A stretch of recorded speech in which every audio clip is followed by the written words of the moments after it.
My father had a 10th grade education and during the Depression quit school to go to work to help feed the family. His mother was a prostitute that owned a bar in South Baltimore, and he went to work as a water boy for a contractor when he was in the 11th grade. Interestingly, then when the Second World War came around, he volunteered and got some kind of got a waiver and became a major in the engineers in China, Burma, and India, came back. But the reason I mention that is he'd had such a terrible upbringing, never knew his father, illegitimate. And so he didn't know how to mentor. So, and when I say this, so I go into Green Beret at 19 or 20 and stuff like that. So my mentors, these guys, and it was integrity, it was leadership, there was no man left behind, and nobody ever told a lie. Nobody ever stabbed anybody in the back. You had collateral damage, but you were true to your man, and vice versa. And that's where a lot of problems happen for me when I see what happens in a lot of the world today. The lack of integrity. We are build for contract, design build, which means you have a project, you give us the parameters, we hire an architect, and we give you a total package. Contractors, courthouses, schools, hospitals, universities, large parking garages. I never have been a developer. To me, there's a 10% negative connotation about the word developer from my perspective. And that's not that developers are negative necessarily. They're good contractors and bad contractors.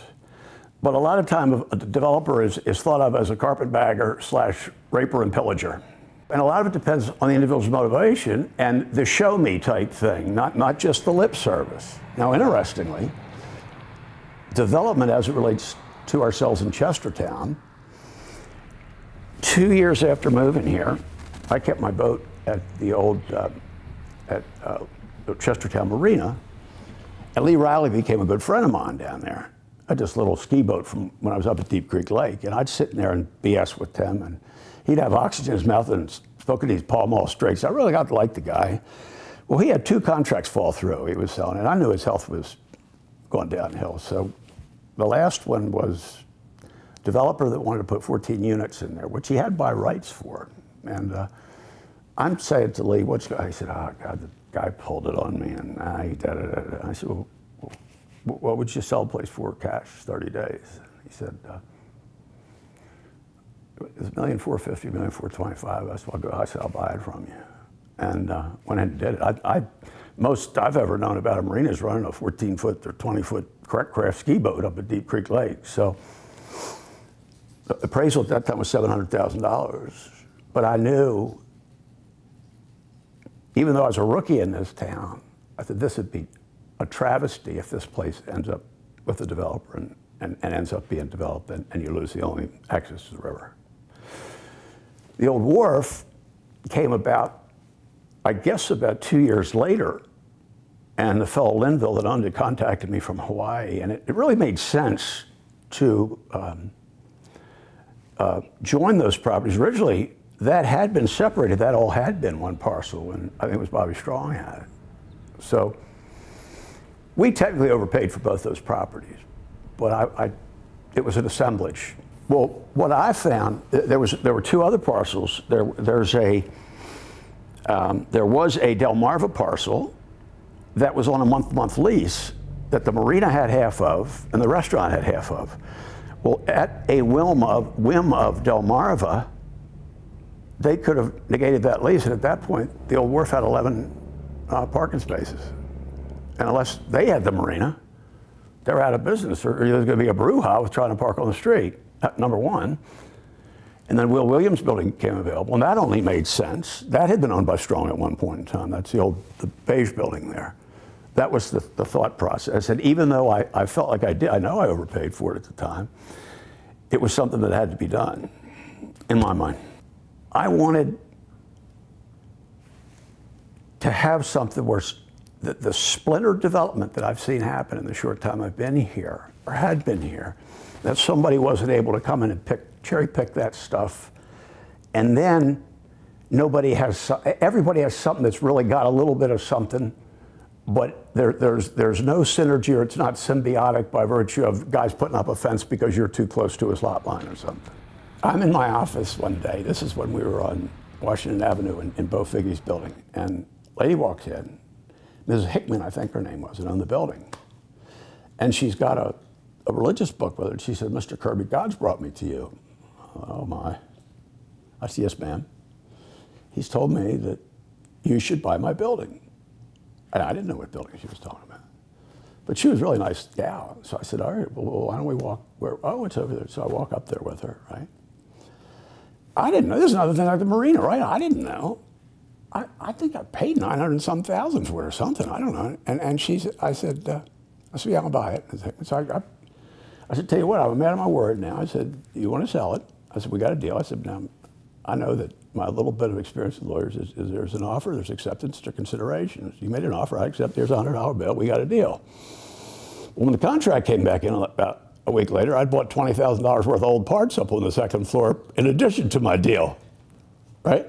Well, thank God we worked a deal with Todd Smith, who ended up selling the damn things on eBay, and it worked out. But so that's happened with that. Well, then I'm walking up the street right after that happened with I called Trumpy JT, right? I said, "JT, that block." I said, "Man, we tear that single-story thing down where he's got those presses, that block, and get rid of that Leaning Tower, a bike shop over there." I said, "That block could be outstanding, man. Let's try to buy that again." Pretty. It turned out it was bought it. So that's where I exit the picture. We have a couple architects and stuff to get in. We came up with a plan. We kind of minimize the old Kent cabinetry. Part of the strategy was that's going to be the gateway to the project we're going to do at Stepney, where the road will be straightened. And the other part of the strategy is that eventually that wanted to be taken care of by virtue of extension across street into Stepney, whether we did it or somebody else did it. The other part is it's almost like Cannon Street's the Great Wall of China, and people don't go beyond that anymore, other than go to the police station or something like that. So the strategy there was, there's an infill building to be built between the two brick buildings that's, I think, 4,200 square feet. There's a building to be built where we have the post and rail fence, that's 5,000 square feet. And when I say upside down, if they were being built now and were occupied, we'd be in probably a break-even position with the property, and it would be a long-term hold and just something that made sense. But I love historic restoration, and I just love the way the stuff looks. Yeah. So we're upside down about $80,000 or $100,000 a year there. What people aren't thinking about, and it's not like I'm any grand philosopher or soothsayer, is that if you take 300 homes at Stepney, 250 homes at Stepney, and you go 2.2 individuals per home, I don't know what the demographic will be, well, that's anywhere from 500 to 640 people. Bam! Not bam, but phased in, right? Well, I'd submit to you that number of people that close to town will so change the dynamic of the little shops and the lady from Washington College whose husband's a professor that wants a little nice place there, that people aren't seeing that and you'll have the demographic that spans the spectrum relative to wealth and it'll be a walking community. You'd see a renovated marina, because now think of this, think of 250, 300 homes. Don't 10% of them have to be boaters? I mean, God, I would think that would be, on the low side. What that does for restaurants, what that does for the residual kind of thing, and it'll combine first-class quality of materials and workmanship with homes that range from the little guy to the big guy back on Ratcliffe Creek. And it's very, very exciting to us. It'll be done right is the bottom line.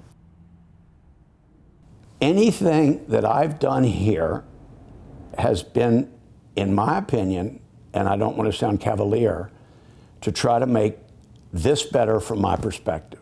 And if you took the dollar signs out of it, and if you presuppose my intentions were correct, I can't see how you fault that when you see the product that we've done.